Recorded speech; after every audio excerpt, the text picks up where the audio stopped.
White Centipede Noise podcast. I'm Oscar Brummel, and today my guest is Nicola Vinciguerra, aka Tizbor, the Italian pervert behind the long-running harsh noise project Fekalove, sleazy power electronics project Tater, and the Italian division of Turgid Animal Records. Nicola is also a prolific visual artist, and you can see his work at tizbor.com. If you're hearing this, you're not accessing the episode through Patreon, and will only be getting the first part of the episode. In order to access full episodes of White Centipede Noise podcast, you'll need to subscribe at patreon.com/White Centipede Noise. There you can also get access to WCN TV episodes, the Discord server, and a wide range of bonus noise content.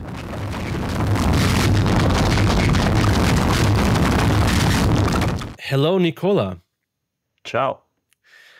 Thank you so much for joining me, Mr. Tizbor, Mr. Fekalove. Yeah. Mr. Turgid Animal. You are,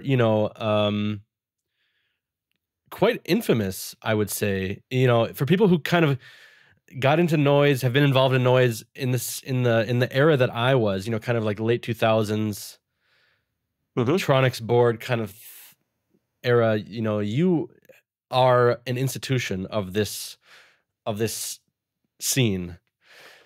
And so it's very nice to finally meet you, not in person, but kind of sort of in person.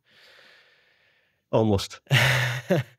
After, long time contact and True. Yeah. So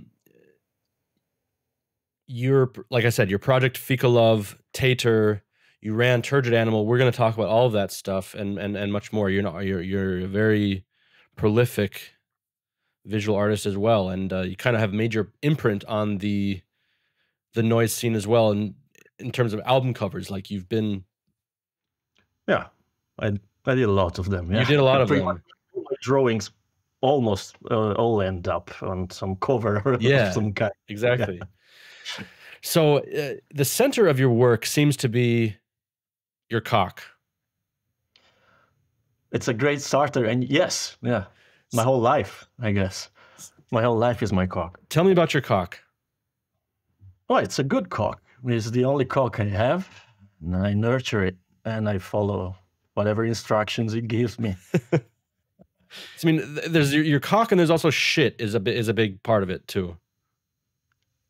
That's true. Well, they go very well together, cock and shit. So, do they have different meanings for you? Do they have different driving forces for you, your cock and shit? Well, my cock pretty much actually dictates like everything. It's like my, how do you say? It's like the glasses I see everything through, And well, shit is shit. It's stuff that's discarded, processed. It's trash, and I love trash. So, yeah. So, Fekalove. Let's start by talking about Fekalove. There's, it's a harsh noise project, right? Mm-hmm. There's, over 100 releases from Fekalove. Oh, I think well over, probably 200. 200. Or even. Yeah. Are you still active? How active are you now with Fekalove? I still record.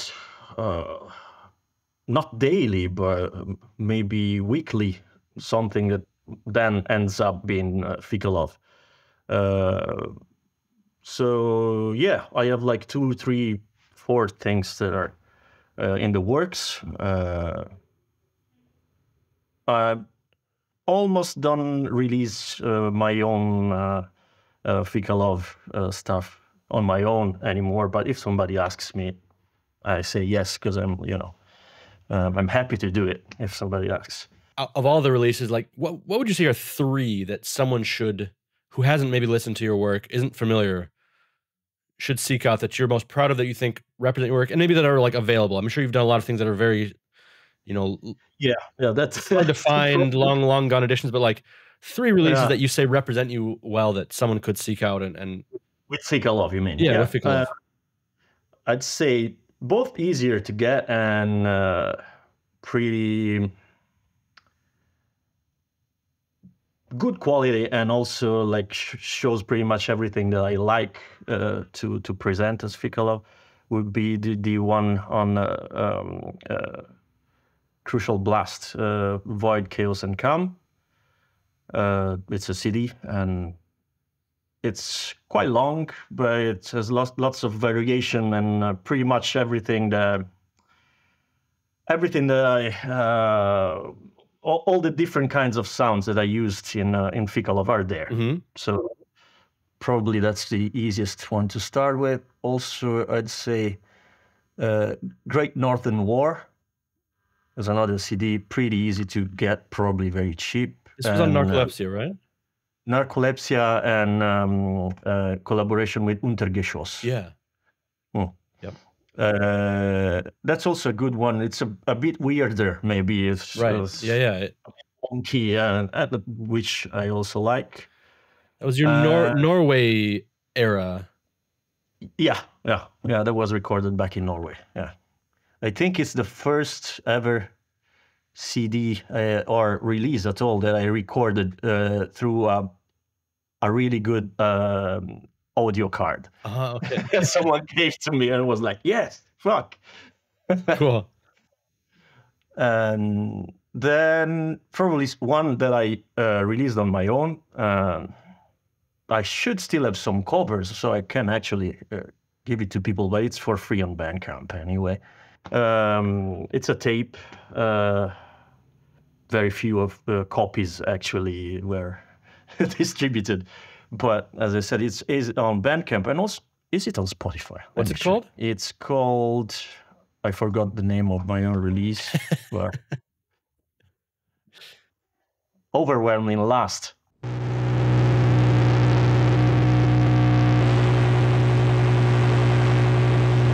The second edition of the Initial Shock Fest will take place on July 6, 2024 in Montreal, featuring Richard Ramirez, The Nausea, Heat Signature, Slime Street, Flat Grey, Skin, Parasite Nurse, Ethros, Deep Grey, Deathglaze, Murmur, Foul, Praxillus Succubus, Come and See, and Splinter Assembly. Advance tickets are available now at initialshock.screamandride.com. An Aftershock matinee will take place the following afternoon, featuring Thin Mountain, Molena, Aaron Altomare, Green Mist, and John Vaughn. Follow Initial Shock MTL on Instagram for regular fest updates, including artist bios and more. Initial Shock is presented by Scream and Writhe and Disaster Sources, sponsored by Factor, Pizza Bouquet, and Untitled Zine.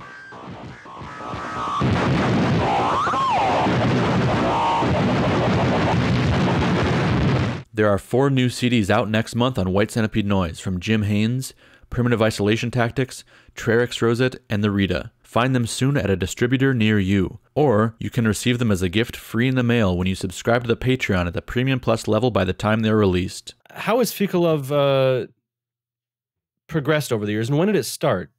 Like, I mean, there have been, like you said, like the Great Northern War is kind of like a different one, and I know there's been a lot of variation and development throughout the product over the years. It started back in 2002, wow. Actually. The first stuff I ever recorded was that year. So, yeah, it's the first noise I've ever recorded was really bad and digital, just made with whatever I thought was the only way possible to make noise. I think it's a lot of people from my generation kind of had that approach. Sure. You listen to some Merzbow or whatever, Pain Jerk, and you think, how the fuck do you make that? Yeah. And then you try to make it with a computer. Of course, only a computer can make that. Then slowly you find out that, nah, not really. Yeah. Not only. Yeah.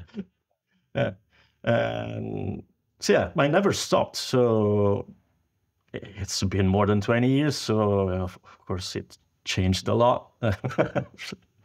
Cheers. That's a long running project. You also ran Turgid Animal, the label, which also back in those kind of like mid-late 2000s times was very, very active. When did that start? It started in 2005, if I'm not mistaken. Yeah. We met on the Noise Board. Right. So you were in George Proctor. So for people who don't know, there is or was an Italian division and a UK division, and you ran this label together with George Proctor. Yeah. who also does Mutant Ape. Exactly. Yeah. And now very active with Stoic Strength and Right. lots of great and filthy black metal stuff. Yeah, he released not at the 20th year anniversary because we are both very slow in making shit. So it became the 21st year anniversary or on tape. Cool. That's also quite easily available. Yeah. Yeah, we met on the noise board. I don't remember why exactly we started trading, but I remember getting his very first Mutant tape in trade, and then eventually we actually became friends. I went to his house like a year after, something like that, to hang out and play a few gigs, and we started collaborating on a lot, really a lot of releases, and we were both doing like stuff separately, like things that I did 100%, like the design, the dubbing, and whatever.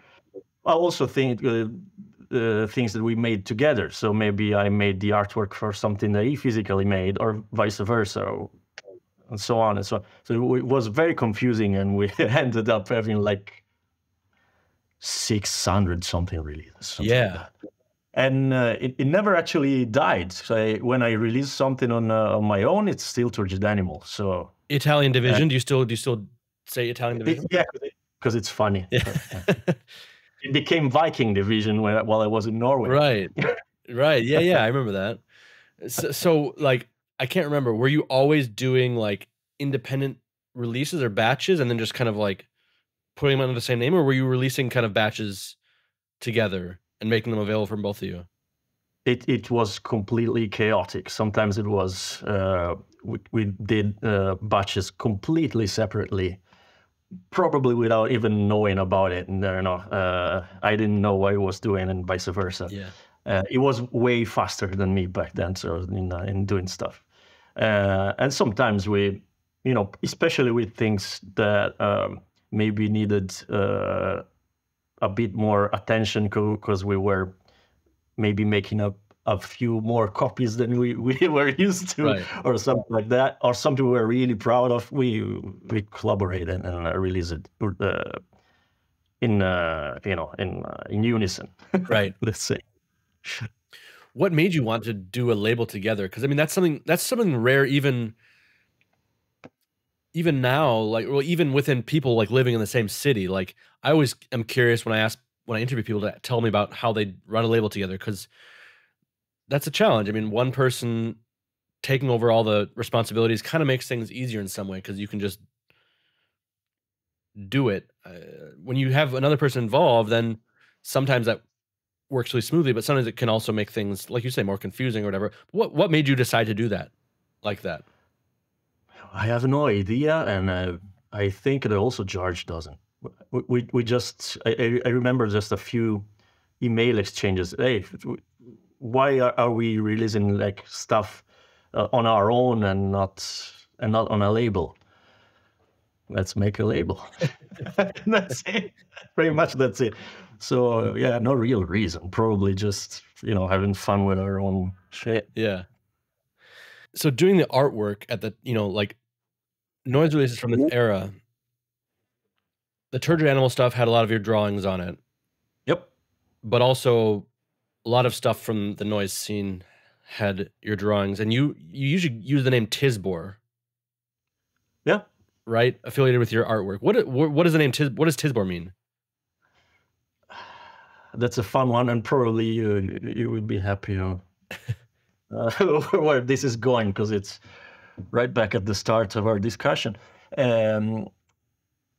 My best friend in high school made me a pin, like handmade, that said "Ti sborro in faccia," which means "I come on your face," and I had it on my jacket for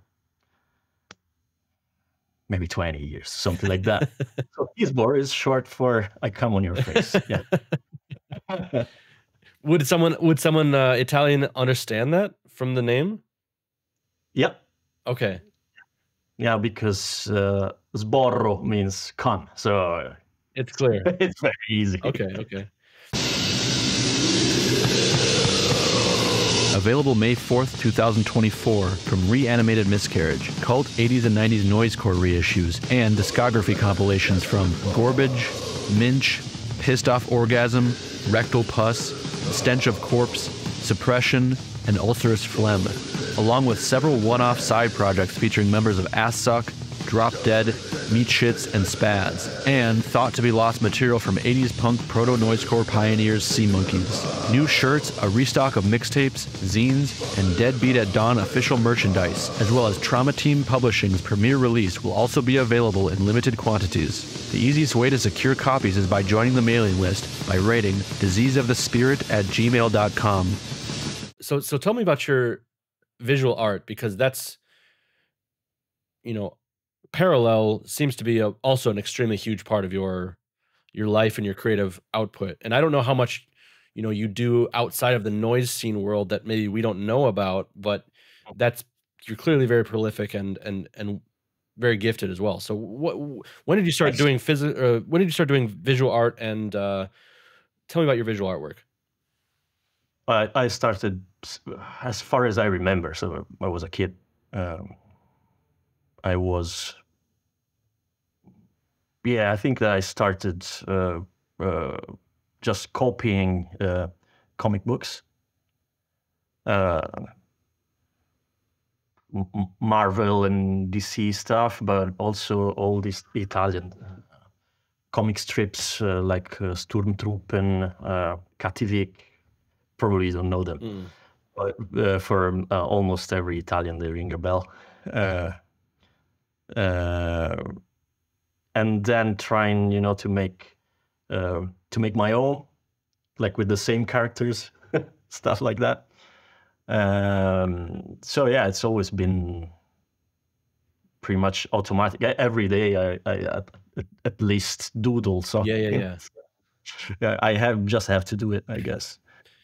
I'm sure you've been drawing since an early age, but Tisbor art has like a very distinctly perverse quality, and it has like these mutant, like nightmarish sexual images where you look at them and you can sense like the organs, the shit, the cocks, but once you look at them closely, you realize that they don't quite make like physical sense, or they don't quite make like realistic. You can't follow them rationally. There's some sort of mutation or like stretch of time or place in some way. You know what I mean? Like, when did you arrive at that world?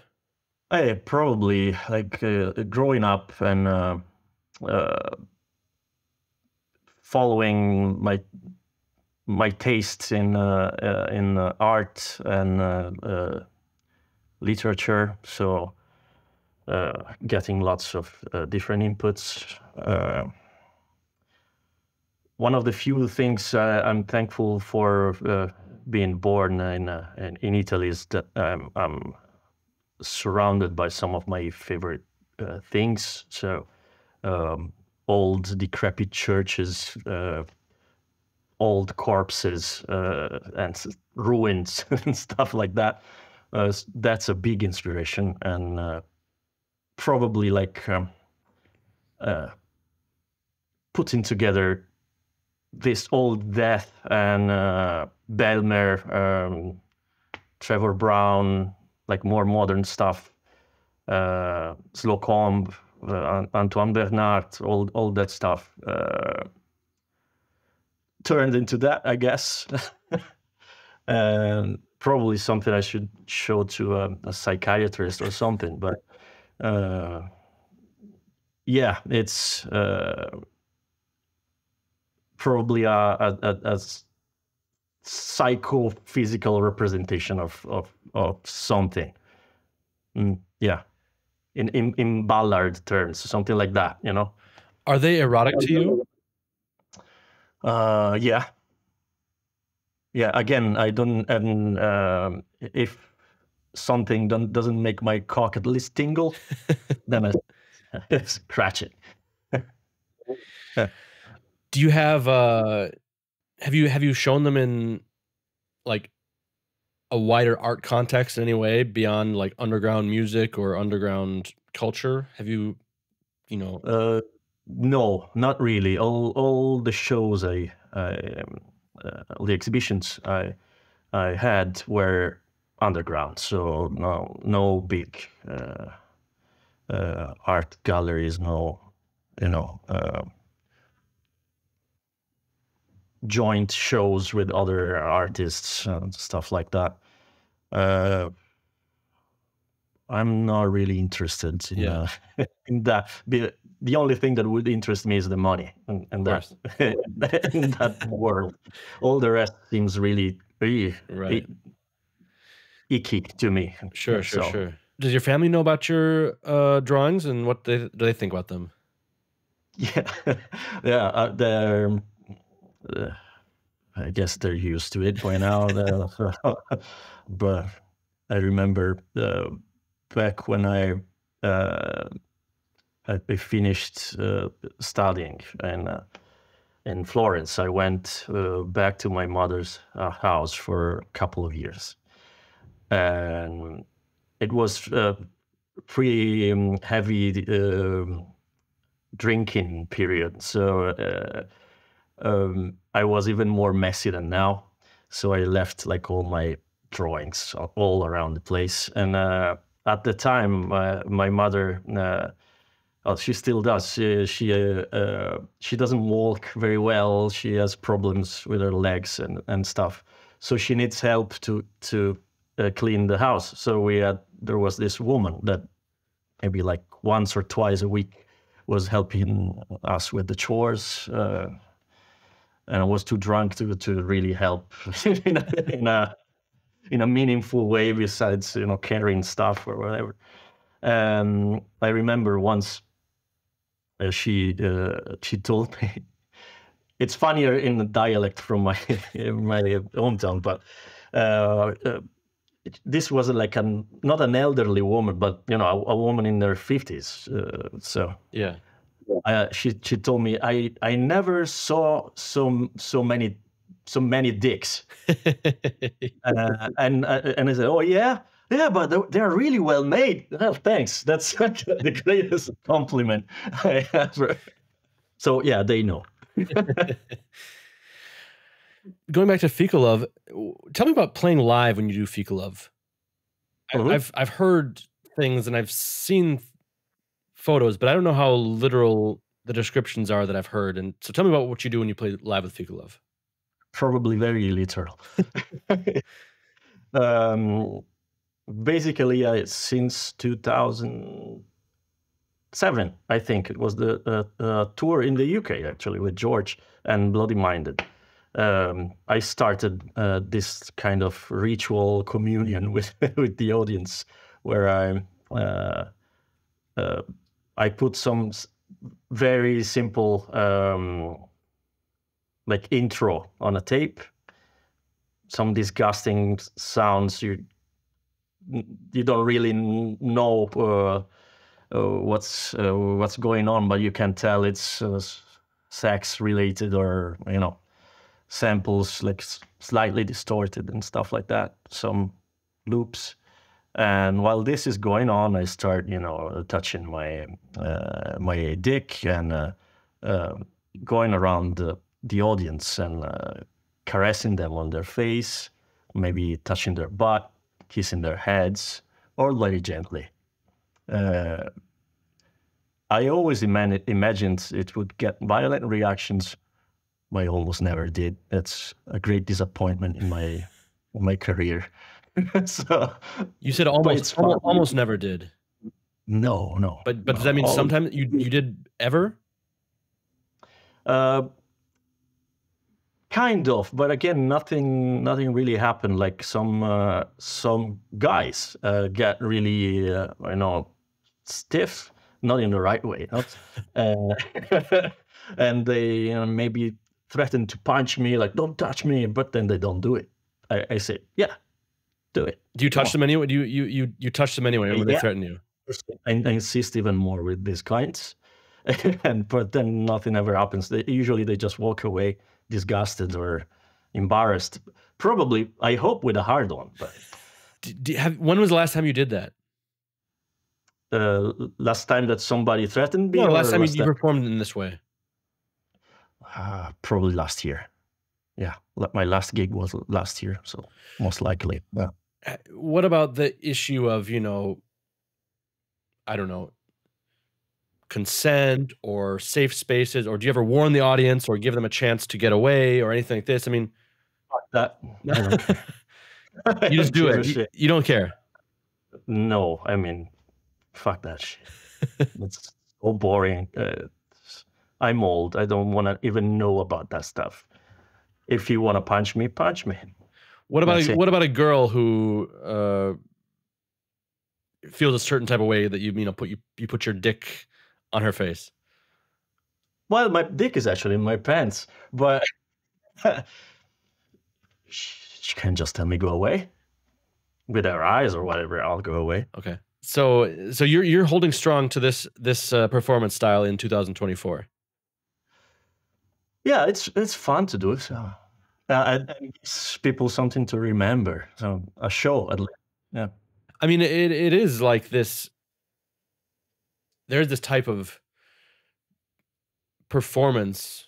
I don't want to say performance art, but performance style associated with noise, with power electronics, even with punk. That is kind of a mainstay of the art form, if you want to call it that. Biggest example of Gigi Allen, of just assaulting the audience and not caring and trying to provoke and upset them. And do you feel like that's kind of going away, or do you think, Condom, for example? I mean, what Condom did was probably some of the most Death Squad. Mm-hmm. Some of the most border and boundary crossing performance style with an audience. And there are places now that would just say this is strictly against our rules. You're not allowed to do this. I bet. Yeah. Yeah, we lost that. It's a shame. Because, I mean, not only our greats like Gigi Allen and Mike Dando, but even in performance art, some shit just doesn't fly anymore. Yeah. I'm thinking about 70s stuff, even Italian stuff. There was this guy that just at Venice Biennale, I think it was, in the 70s, it just showed a Down syndrome guy sitting on a stool. That's it. That was the show. If try to do that now, it's a fucking riot. Or people cutting themselves. It's even that is kind of problematic. That kind of has some spaces you can do that, and some people do, but it's still all with this aura of will people get upset? Or can you really do that? Or you have to make excuses in order that that kind of performance can be accepted. And that's a shame. That's just an involution of something that was supposed to be, free and rough, violent, smelly, filthy, dangerous, just like fucking life out there is, Right. Yeah, and it's a kind of a way, I guess, for people to shelter themselves, cope with whatever our fallen empire has become. So, and also I doubt that many things like old Condom performances are or that's what would that work now? Would be, or are people too jaded to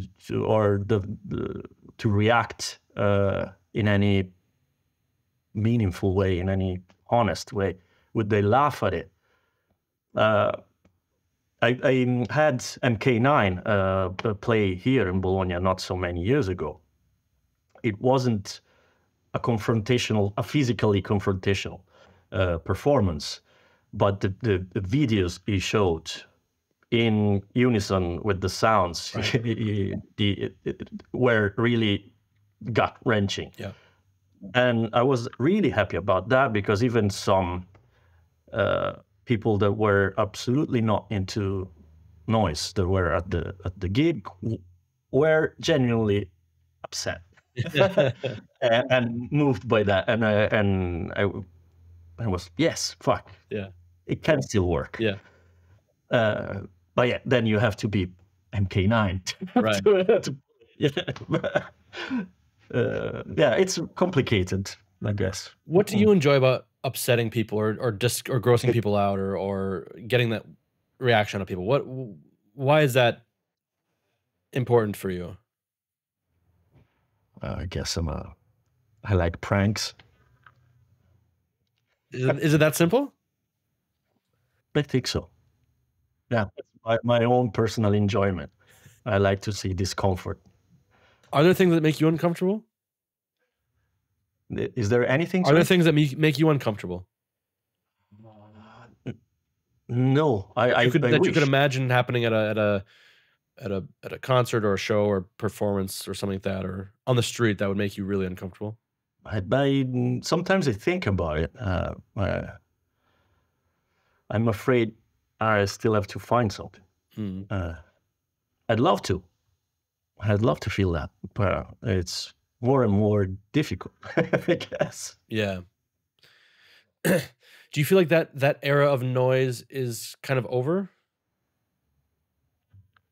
Which era you mean? I don't know. Like, I feel like, I don't want to say the peak of it, because this is just the peak in my exposure or generation, I guess, of noise fandom. But I mean, like the peak being like Bizarre Uproar, Filth and Violence. I remember when Filth and Violence label came out. I don't know what that was, like 2010 or something like that. It was like a bit earlier, I think. Yeah. But it seemed like very era defining and really like intense and extreme, and people really, a lot of people really enjoyed it. It was like a big thing. And then you had first of all, you had a lot of copycats that were kind of like doing the same thing, but with kind of missing, in my opinion, at least missing the kind of the magic or the slight bit of, yeah, true, yes, irony, or not. I don't want to say irony, but kind of missing a little bit. I guess that's kind of the history of power electronics in some ways. It's like, the even since the beginning, like, like the people like Whitehouse are putting something out there that's really extreme, and then you get the people that kind of are like copying it but taking it a little bit too too literally. Literally and seriously, yeah. But anyway, I feel like, Filth and Violence was kind of like the peak of that, and that was really a widely accepted, widely loved label in the scene from a lot of people. I think, not just like the bad boys. And then, it's kind of lost its popularity. It's kind of gone out of visibility. I think it's still active. It is. But that seems like that type of approach to noise has kind of at least waned, if not like kind of maybe gone underground or under the rug. I don't know. And under the underground. Yeah, under the underground. Yeah. Also, it comes back to what we were saying a moment ago about confrontational performances. I think that from what I saw and from the little insight I have, I think that the fading out or going under the underground of Filth and Violence, but many other acts or labels, also has to do with this sheltering and not wanting to see the bad shit. More in general, and not in noise, because simply Pasi was banned from PayPal a long time ago. Oh, okay. Same happened to me like a few months ago, by the way. So Really? I'm officially in the club. Yep. So, of course, it becomes harder to publicize your shit if every time you just write a name, then it gets fucking deleted or censored, or all your covers become, not shareable on Instagram or whatever, unless you put big stickers on them. So I think the spirit is still there, but it's a bit under the rug, as you say. So there are people that still revel in this kind of filth and base instincts and everything that's wrong, which of course is what we love. But maybe the stuff doesn't get around that much. It's maybe by word of mouth. You just personally read. Yeah. I also do that with my photography releases, because I can't put them on Instagram, Facebook, whatever. So I just write to the people that I know that might be interested, and if they want, they get it.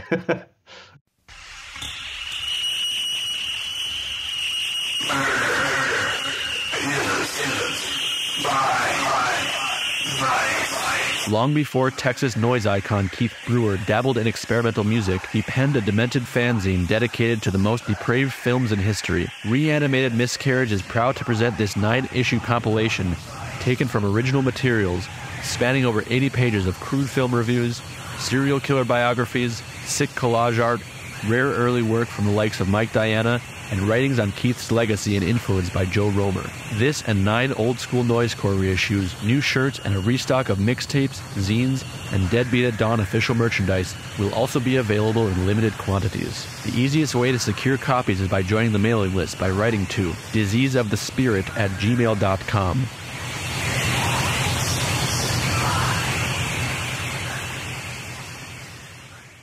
Tell me about your photography releases.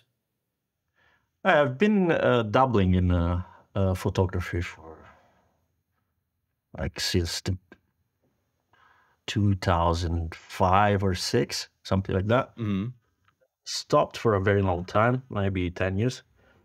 And a few years ago, I got again some film and started shooting again. So I've been releasing small book zines like this one, like this small format,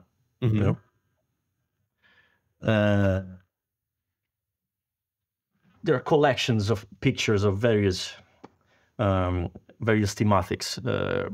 Like I made a zine that's cemetery pictures.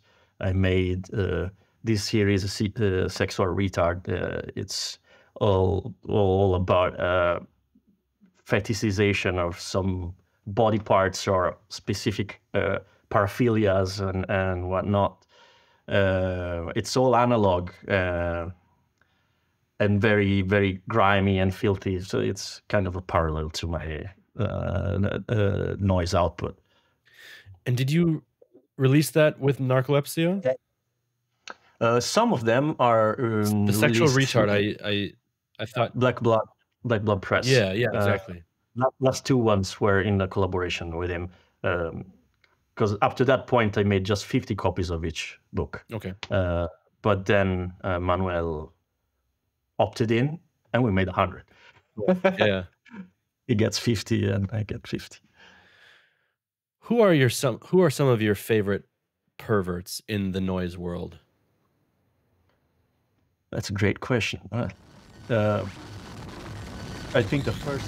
If you'd like to continue this episode, you'll need to subscribe at patreon.com/whitecentipedeNoise. Once you do, you'll get access to the full version of this episode, as well as WCN TV episodes and a wide range of bonus noise content. White Centipede Noise podcast is made possible entirely by Scene support. You can support by subscribing at patreon.com/whitecentipedeNoise.